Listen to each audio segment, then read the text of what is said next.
পাখি তো আমি কোনো কিছু দেখতেছি না, শুধু টিক আওয়াজ হইতে ময়ূর আছে, সাদা ময়ূর।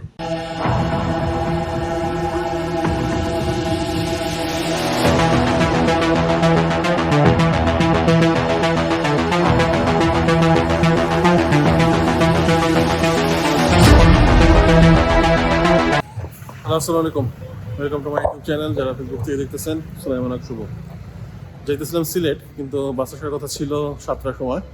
এখন 7:30 বেজে গেছে, কিন্তু এখনো বাস আসে নাই। এখনো ওয়েট করতেছি মানিকগঞ্জ উপজেলা কমপ্লেক্সের সামনে। তো দেখি কতক্ষণে বাস আসে আর কি। এখানে সবাই ওয়েট করতেছি, এই ব্যাকপ্যাক নিয়ে এখানে দাঁড়িয়ে আছি।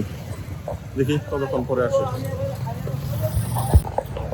এইমাত্র এসে পৌঁছাইলাম ভৈরবে। এখানে মধ্যাহ্নভোজের বিরতি দিচ্ছে, আমাদের বাস এখানে দাঁড়াইছে, আর এই হলো হোটেল। এখানে দাঁড়াইছি মধ্যাহ্নভোজ করার জন্য।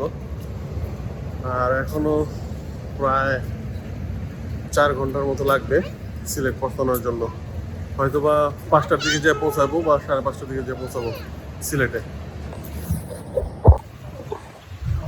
রেস্টুরেন্টে খাওয়া দাওয়া করলাম, প্রাইস মোটামুটি হাই আর কি। রুই মাছ একটা পিস 370 টাকা নিল, আর 2টা ভাত 120, ডিম 30, ডাল 40, পানি হাজাল 20 টাকা হাফ লিটার। সবই ঠিক আছে, কিন্তু রুই মাছ আর ডাউলের দামটা আর ভাতের দামটা একটু বেশি লাগছে, এই আর কি। এই হইলো রেস্টুরেন্ট। রাতের মধ্যাহ্নভোজ এখানে সারলাম, আর এই হলো আমাদের গাড়ি।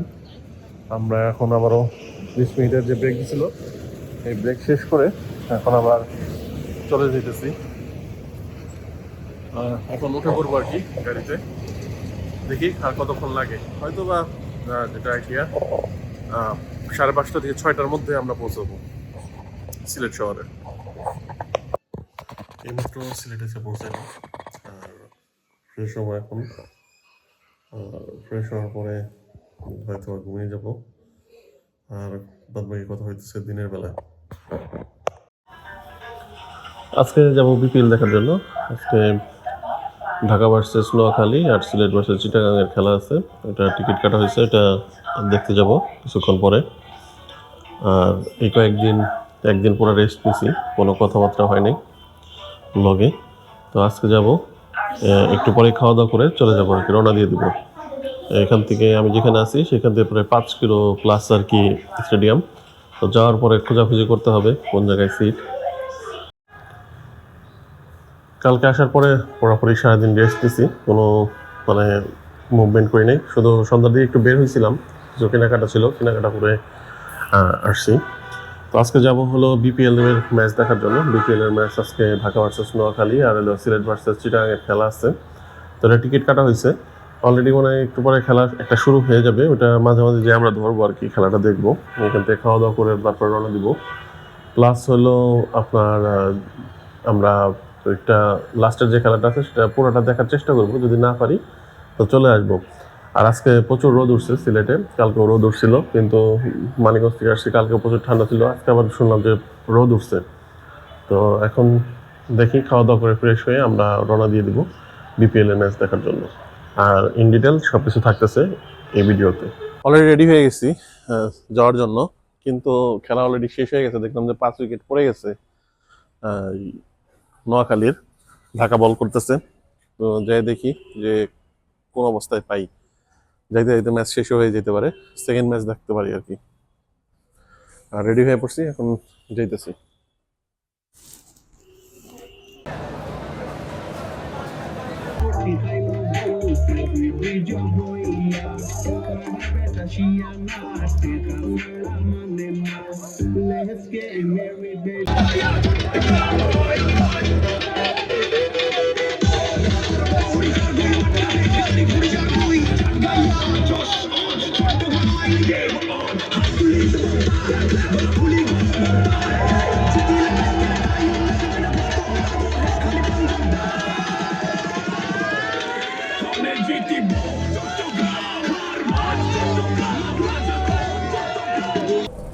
খেলা শেষ হওয়ার আগেই বের হয়ে পড়ছি, চলে যেতেছি, কারণ প্রচুর ঠান্ডা। ঠান্ডার মধ্যে বসে বসে খেলা দেখতে মন চাইতেছিল না। আর সিলেটের অবস্থা এতটা ভালো না, কারণ রান টার্গেট হয়ে গেছে 200, মানে 199 রান। রান চলে যেতেছি, ভালোই লাগলো। এই ফার্স্ট বিপিএল দেখলাম তো সিলেট এসে। তো এখন প্রচুর ঠান্ডা পড়তেছে, ঠান্ডা লাগছে। যাইতেছি সিলেটের ইকো পার্কে, কৃষি বিদ্যালয়ের পাশে, কিন্তু রাস্তার যে অবস্থা দেখতেছি খুবই খারাপ অবস্থা।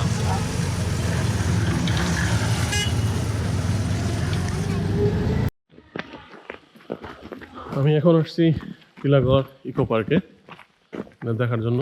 সিএনজিতে যেভাবে আসছি ভিডিও করার কোনো উপায় নেই, এত ভাঙাচোরা রাস্তা, নতুন করে নাকি ড্রেন করতেছে, এর জন্য এরকম মানে রাস্তাঘাটের অবস্থা। ইকো পার্কের ভিতরে হেঁটে হেঁটে সব কিছু আপনাকে দেখতে হবে, এছাড়া কোনো উপায় নেই। তো হেঁটে হেঁটেই দেখতেছি বিশাল বিশাল গাছ, একটা উপরে দেখতে পাচ্ছেন যে কি পরিমাণ বিশাল বিশাল গাছ। আর ভিতরে হাঁটতেছি, এখনো কোনো ধরনের মানে পশু পাখি চোখে পড়ে নাই, হয়তো ভিতরে গেলে আর একটু গেলেই চোখে পড়বে। তো দেখি হাঁটি। তোমার কি ভালো লাগতেছে? কত দূর? হ্যাঁ, কত দূর যেতে হবে আর?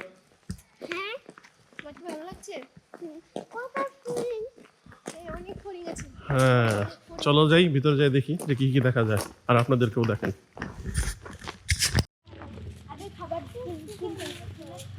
এখন যে ইকো পার্কে আসছি আমরা, এই ইকো পার্কে কিছু হরিণ দেখতে পারতেছি, মানে এরকম গেট করে রাখা, ওই পাশে হরিণ। এই যে হরিণগুলো খাইতেছে এই জায়গায়। আগে নাকি এখানে খাবার টাবার দেওয়া যেত, এখন খাবারের দোকানগুলো নাই। এই যে হরিণগুলো হরিণগুলো খাইতেছে এখানে। এই যে হরিণ একদম কাছে, একদম হাতের কাছে, কিন্তু কামড় দেওয়ার একটা সম্ভাবনা আছে। এই দেখা যাইতেছে হরিণ, দেখছো হরিণের শিং কিরকম। তো এই হইল অবস্থা, এই যে একদম কাছে হরিণ, এত কাছে হরিণ। ওই যে পাতা খাইতেছে, হরিণের পাতা দেওয়া হয়েছে, পাতা খাইতেছে। ঠিক আছে, এই যে আমার ছেলেও এখানে হরিণটা খাওয়াইতেছে। ঠিক আছে, খাও। এখানে ভিতরে মানে পরিবেশটা প্রচুর ঠান্ডা, চারপাশে সবুজ গাছ। আর এই গাছগুলো বোধহয় বেত গাছ, যে পিছনে যে গাছগুলো আছে এগুলো সব বেত গাছ, কারণ সিলেটে বেতের জিনিস অনেক পাওয়া যায়। আর ওই ভিতরে কিছু গাছ আছে, গাছগুলো দেখতে আরো সুন্দর, মানে কি আর বলবো। আর উপরে গাছগুলো দেখে তো খুবই ভালো লাগতেছে, বিশাল বিশাল একটা গাছ, দুই সাইডে সারিবদ্ধভাবে। আর এখানে বসার কিছু জায়গা আছে, এখানে বসাও যায়, চাইলেই বসে রেস্ট নিতে পারেন। ড্রেন,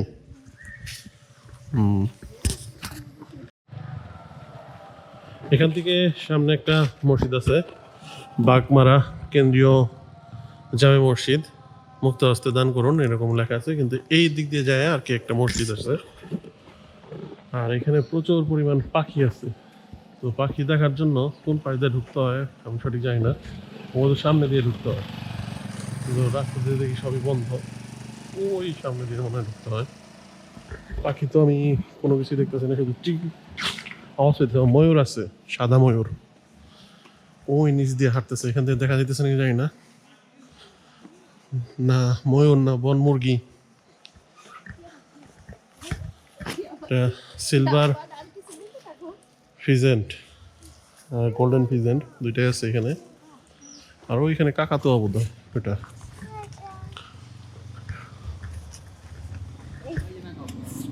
ডেরা, এখানে যাইতেছি অজগর সাপ দেখার জন্য। আসতে না পারলেও জোরে যখন হুঁশিয়ারি দিবে তখন কিন্তু তুমি ভয় পাবা। এমনি করলেই, এমনি করলে এই যে অজগর সাপের। আর তার অপোজিটে আছে পিকক।